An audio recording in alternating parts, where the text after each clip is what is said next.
I'm a ninja, like a shadow in the dark. Perfect mixture, strength, stamina, and heart. Never give up, always finish what I start. In a battle you will see me rip a challenger apart. I gotta win, I refuse to lose. That's about the only thing I refuse to do. I'll give blood, sweat, and tears to reach my goal. I'm focused now, remain in complete control. I know it's mind over matter, I ain't feeling no pain. Go hard or go home, man, this isn't a game. This is what I live for, the very reason I train. So when they speak about the greats, they can mention my name, and I could say I'm a ninja, I'm a ninja, I'm a ninja. What is up, my glib globs? Chris Wilczewski here with another episode of Ninja Lab. This week the season kicked off at Apex Movement NorCal for the National Ninja League, and who was in attendance? None other than Matt Eisman of American Ninja Warrior. You do that right, Matt? American Ninja Warrior. So enough with the silly intros, let's get right to the action. So this week the National Ninja League kicked off at Apex Movement NorCal in San Francisco, California. Now the course was extremely difficult. First I'm gonna start off with our women finishers. So in third place we had Tina Weberly. Tina spent a good amount of time going from rope to rope. It looked like she got a little bit pumped, and then towards the end she just didn't have enough to make that last transition. Excellent job though, Tina. You came in third place and qualified for the National Ninja Championship. We also had two female competitors, Shannon Park, aka Ninja Mom, and Anna Shoemaker. I think I said that right. If I didn't, I apologize. Both of them went out on this crazy obstacle. I call it the Ninja Killer. It was a crazy run with the rope, turn the other direction, come back to an unstable bridge. It looked extremely difficult, and honestly, ladies, if I was doing that competition, I would have trouble with that obstacle too. Brian Kretsch put together a mean course, but the women went out there and gave it their all. Congratulations to Shannon, aka Ninja Mom, and Anna Shoemaker. You guys are both qualified for the National Championship.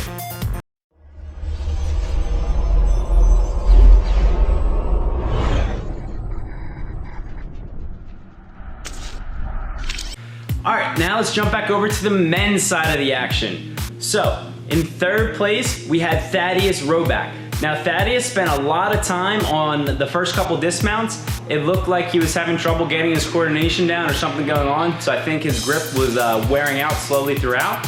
And then he cruised through the rest of the course. It made it look really, really easy.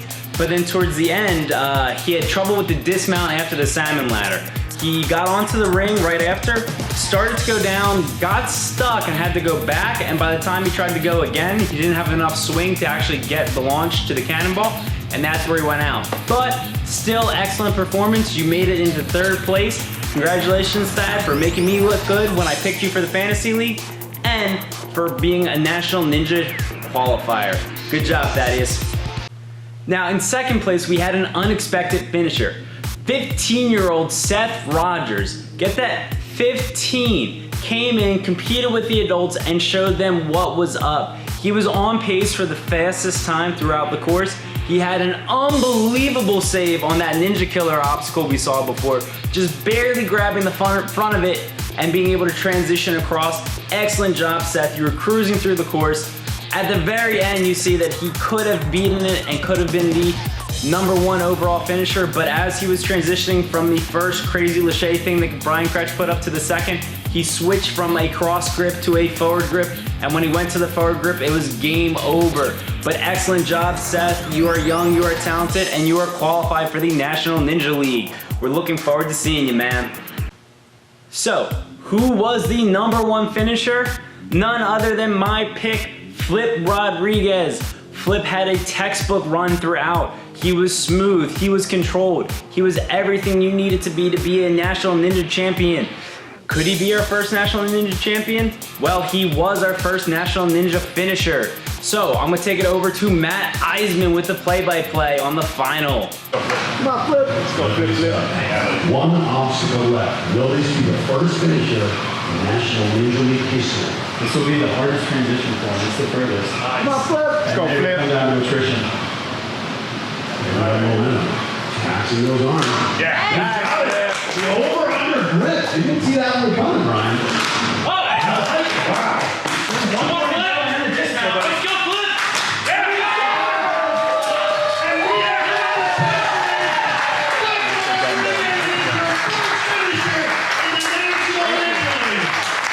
Thank you, Matt, for that awesome play-by-play.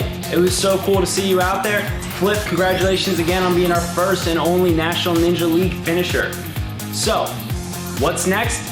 Next week we are headed to the Movement Lab Ohio. That is owned by me, my brother, Michelle Warnke, and we are going to be having an awesome competition out here. We have a bunch of competitors. This is a really new gym, so I'm excited to show it off in the competition. So, let's get down to my fantasy picks for next week. At number 3, I'm picking Christopher Gangi. Why? Because he's talented, works on really cool science stuff, and he's just an all-around awesome dude who is definitely gonna place.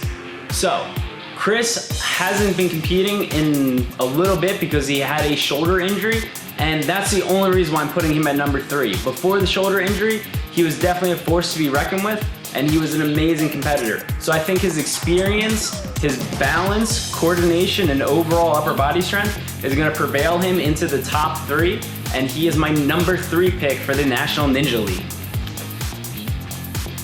Coming in at my number 2 pick is gonna be a youngster, Sean Noel. Now, Sean is unknown to the ninja world until this weekend, most likely.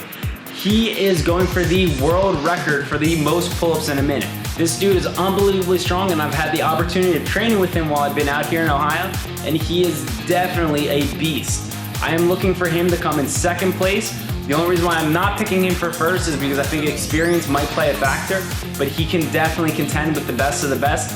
He is my number 2 pick for the Movement Lab National Ninja Qualifier. Rounding off my top pick, my last guy, my number 1 pick is gonna be Matt Gann. Now, Matt Gann is part of Bobby Zavala's Team Nash, and he is an unbelievable competitor. I've actually gone head-to-head with him in multiple competitions, and every time he was right there, neck and neck. Sometimes he beats me, occasionally I beat him, but he is a really, really talented competitor. I think he's the best of the best coming in, and I think his experience is gonna prevail him past Sean Noel, Chris Gangi, and the others in the list. He is my number 1 pick to win the National Ninja Qualifier. All right, that about does it here. So, tune in next week to Ninja Lab to see a recap of the National Ninja League here in Ohio and get a preview for our double header coming up October 10th. We have Buffalo Ninja, which is gonna be a sick competition. I know there's huge prize money involved and a lot of competitors. And we also have our 2nd Apex qualifier. We're trying to get as many West Coast competitors in as we can. So it's gonna be a sick competition out there. We're talking big names coming out this time, and it's gonna be an overall blast. So be sure to tune in, subscribe, hit the like button. If you didn't like my picks, feel free to comment below and tell me that my picks were wrong. Either way, I'm 2 for 3 from last week, and I hope to be 3 for 3 this week. I'm Chris Wachowski with Ninja Labs. Peace out, my globs.